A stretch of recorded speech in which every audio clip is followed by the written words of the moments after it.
If you're a founder who's been pitching your company but never getting investors to call back, this is for you. I was at a pitching night recently where a bunch of founders were pitching their companies, and the room was filled with people, other founders and potential investors as well. So there was something real at stake there. And I noticed a pattern. They could tell everyone about their product. They could talk about ROI. They could talk about investment. They could talk about what the product does and how much it's going to grow. But what they couldn't talk about was why they built this thing. On two separate occasions, that reason came out inadvertently through somebody raising their hand and asking a question. And do you know what happened? Something magical happened in the room. The question was simple. Why did you build this? But the answer was profound. The first guy got up there and talked about this pub that he wanted to build this whole AV solution for and turn it into some kind of communal meeting place. His whole focus was on the technological solution that he'd built and the investment that he needed to do that. But only when somebody asked him, why this pub? Why are you doing this? Did the truth come out, and it broke everyone's hearts. The guy, the founder who was up there talking, you could see that he'd potentially been kicked around a little bit by life. But he never talked about himself until somebody asked him this question. And he said, well, I was abandoned as a child. I went through a lot of abuse. And when I finally met my mother, I was age 16. And all she wanted for Christmas that year was a hug from me. And I didn't give it to her.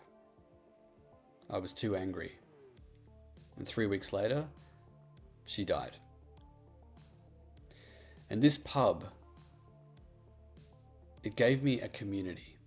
If I didn't have this pub and the community feeling that I got from hanging around with the people there, I wouldn't be here today. So that's why I want to save it. Now, before he'd said any of this, when he was going through his pitch, talking about ROI, talking about investment, I looked around the room and I saw everybody looking at their phones. But once he started talking about himself and his story, the phones were put down. Everybody looked up. Everybody was engaged and everybody felt emotion. And I felt compelled to put my hand up. Not to ask a question, but to say to him, the next time you pitch for your company, start with this. Tell your story. Because now we're all listening. Now we're all connected to you. And we are in. I'll give you the second example. Another guy got up and he was a very good speaker. Very confident. He could talk about his product. He had some sort of tech solution in the medical field. Doesn't really matter what it did. It was all very impressive and technological. And he clearly had a plan and it was all very clean, the presentation and everything. There was nothing wrong with it, but there was something missing.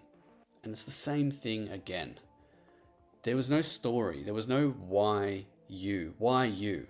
And again, someone asked an innocuous question, something to do with the development cycle or something like that, but it got him talking. It got him talking from the prepared speech that he had to speaking from the heart. And he just offhandedly dropped in there that, oh yeah, and last year I was diagnosed with stage 4 cancer. And there was a product like this that helped me, helped find the cancer. And so luckily I survived and I'm fine now. Basically the point what he was saying was, if a product like this hadn't existed, I might not be here. It detected the cancer in time for it to be treated. And again, I wanted to scream at him and say, why didn't you start with this? Dude, like now we're all connected. Now we're all connected to your product and your why. So this is what people mean, I assume, when they say find your why. It's certainly what I mean. If I were an investor, that's what I'm looking for. The product is the product. I'm sure it's great. I'm sure it works fine. But I've been in hardware development and products iterate. They get better over time. You drop features, you change connections on them. You optimize the build. And that's the same with software. Version 1.0 isn't the final version. Investors know this. They know that you're going to iterate and the thing is going to get better and refined and optimized. What they're investing in is you. So learn to tell your story and you will get the buy-in that you're looking for. If you want more stories like this, or you want to connect with me to find out how you can tell your story, book a call with me and we'll talk.